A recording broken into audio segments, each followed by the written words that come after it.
Balikan po natin ang gaganaping kauna-unahang Twestival o Tweet Festival sa Pilipinas. Makakausap po natin ngayong umaga live via Skype ang lead organizer ng Twestival na si Rosario Juan, ang PR nito na si Marga Diona, volunteer for Twestival na si John Ver David at co-founder ng Jeep Need na si Shaina Tantuico. Magandang umaga po. Morning! Morning! Okay, isa-isa lang ang sasagot, no? At saka magpakilala bago sumagot, okay? Siguro yung lead organizer ang sasagot nitong tanong, ano ba ang Twestival? Ano yung layunin nito? Pakipaliwanag lang. Okay, ang Twestival is a short and Twitter festival. This was actually started in 2009 sa London. And so far, it has so many charities already. In the past year, we showed a charity for Twestival Global Support. So, Twestival cities all over the world have their own fundraising events. Tapos yung fund na yun, sa charity. This year naman, it's called That's Local. So, each city chose its own local fund, and about 50 cities all over the world will be having festival today. Yung isa naman sa inyo na hindi pa nagsalita, saan naman yung venue at oras nito? The venue will be held sa Le Bistro Vert at along Valero Street in Makati.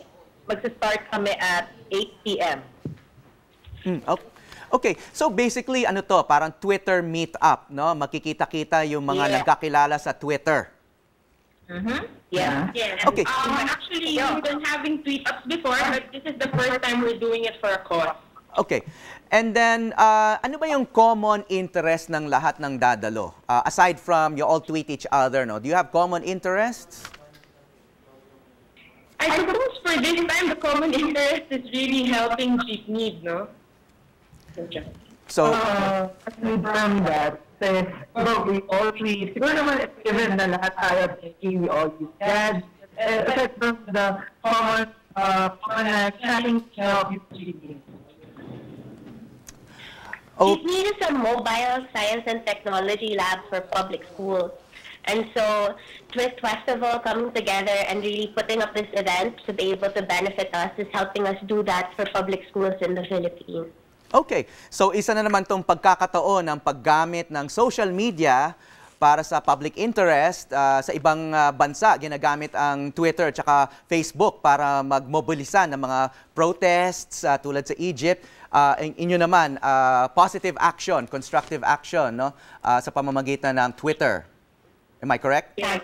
Yeah, that's okay, looking forward to it. Maraming salamat mga organizers ng Twestival ngayong araw.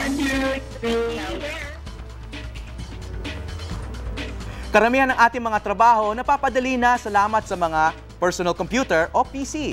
Pero may panahong bumabagal ang performance ng mga ito dahil sa files, programs at viruses. Kaya para bumalik sa dati nitong bilis, may payo ang mga expert. Sa panahon ngayon, madalas gamit natin ang computer. At dumadating ang pagkakataon na ang computer bumabagal. At ang ilang gawain ang posibleng hindi agad magawa. Dito sa News to Go, meron kaming tips para pabilisin ang kumukupad yung PC. Una, mag-defrag. Ang defragmentation ng computer is inuutosan mo yung computer na lahat ng files na ginagamit niya, isasantabi niya sa isang lugar lang sa loob ng computer para pag kailangan mo sila, mas mabilis silang maglo-load. Pangalawa, tanggalin ang programs na hindi kailangan. Malaki kasi ang nagagamit itong memory space na pwedeng ilaan sa mas importanteng files. Makatutulong din ang pagbabawas ng internet browsers at paggamit ng isang antivirus program lang. The problem is if you have more than one antivirus running, posible na yung isang antivirus, nakikita niya yung listahan ng isang antivirus at iisipin niya na totoong virus yun. I-delete ang laman ng recycle at trash bins. Nakakapagpaluwag din ito ng hard disk. The best thing to do is to keep as much free space as possible on your hard disk so that dun kukuha ng extra memory pag napuno yung RAM. At kapag maluwag na ang memory ng iyong PC, pwede mo nang isunod ang paglilinis ng shortcut icons na nakalagay sa inyong desktop. Ang computer kasi, pwede mo yung tignan na parang bahay mo eh. If you put in software, it's like putting in new furniture. If you have more furniture, syempre mas mahirap gumalaw sa loob ng bahay, mas mahirap maghanap ng mga bagay.